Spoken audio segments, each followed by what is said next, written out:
The 8th of May, 1945, tens of millions thousands of French citizens were on the Champs-Élysées, overcome with joy.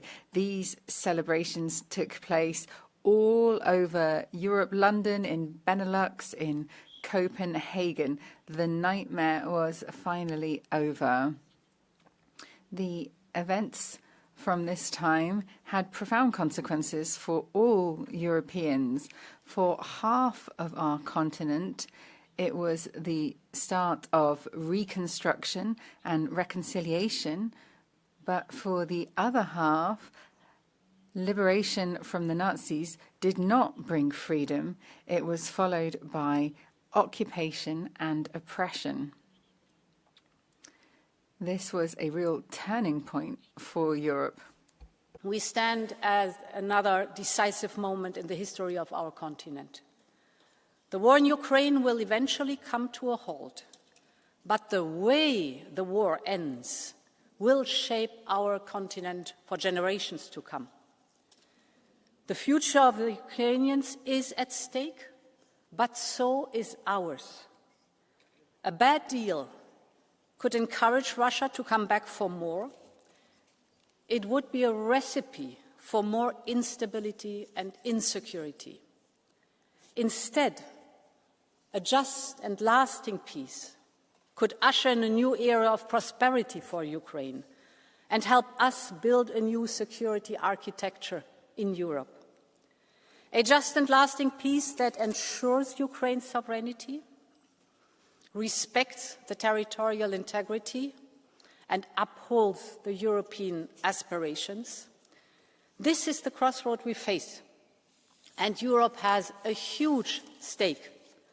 So we must do our utmost to strengthen Ukraine's hand. Because we've all seen how Russia negotiates.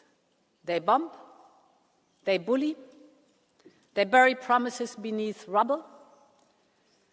Putin wants to force Ukraine to accept the unacceptable.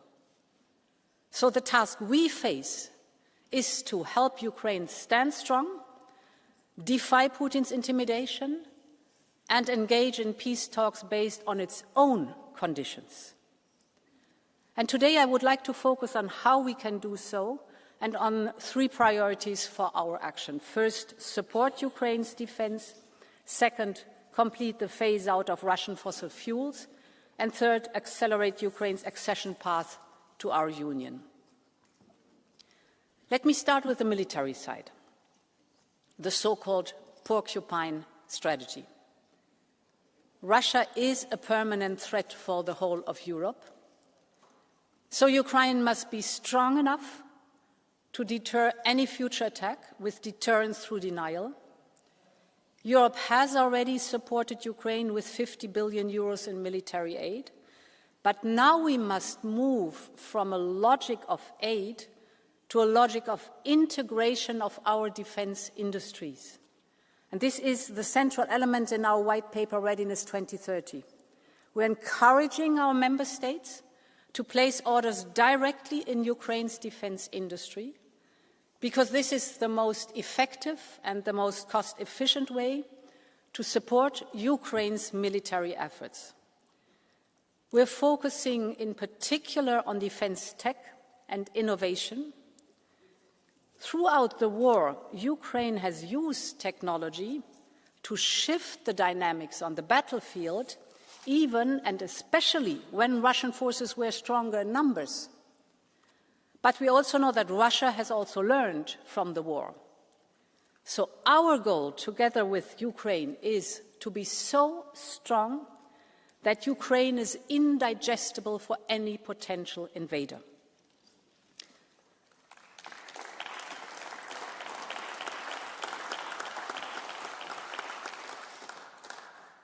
And honourable members, as we support Ukraine, we must also continue to undermine Russia's ability to wage war.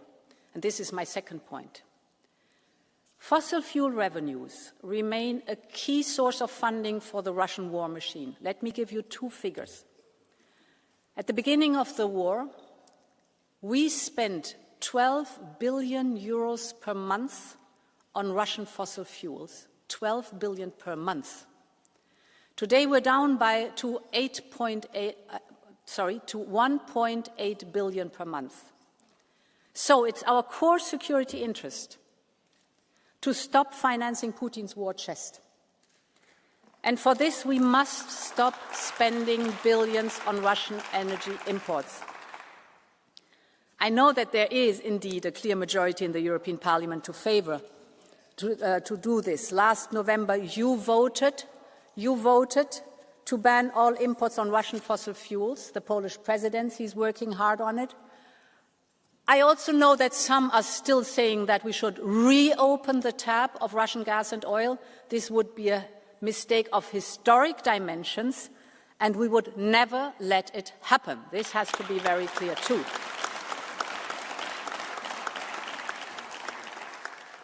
Russia has proven time and again that it is not a reliable supplier. Putin has already cut gas flows to Europe in 2006, 2009, 2014, 2021 and throughout the war. How many times before they learned the lesson? Dependency on Russia is not only bad for our security, but also for our economy. Our energy prices cannot be dictated by a hostile neighbour. So good news is we have achieved incredible progress since the start of the war. That is the dimension. 12 billion per month at the beginning, now down to 1.8 billion. Thanks to energy savings, thanks to renewables, we have already cut our gas imports from Russia by 60 BCM per year. And thanks to our partners, we have diversified away from Russia. We have not forgotten in the energy crisis how the United States immediately stepped in with LNG, and how we received additional pipeline gas from Norway, and how countries that are further away, like Japan and South Korea, worked very closely with us on global markets to ensure our immediate energy security. And indeed, if you put it in percentage numbers, we went from 45% of our gas imports coming from Russia down to 13% now. We went from 1 in 5 barrels of oil from Russia down now to 1 in 50 barrels of oil, a 10-fold reduction. But we have to go on further. We also have to admit that we see since the beginning of last year that energy imports from Russia have slightly bounced back. So we need a final push to phase out Russian fossil fuels. And this is the goal of yesterday's roadmap that we presented. As part of it, we will propose a ban on new contracts with Russia. We will as well put a ban on imports on the spot market by the end of 2025, the latest. So ban the contracts, ban the spot market for Russian fossil fuels. We will work to ban all remaining imports from Russian gas, both pipeline and LNG, by no later than the end of 2027. And we will also tighten controls on Russia's shadow fleet. So to be very clear, the era of Russian fossil fuels in Europe is coming to an end.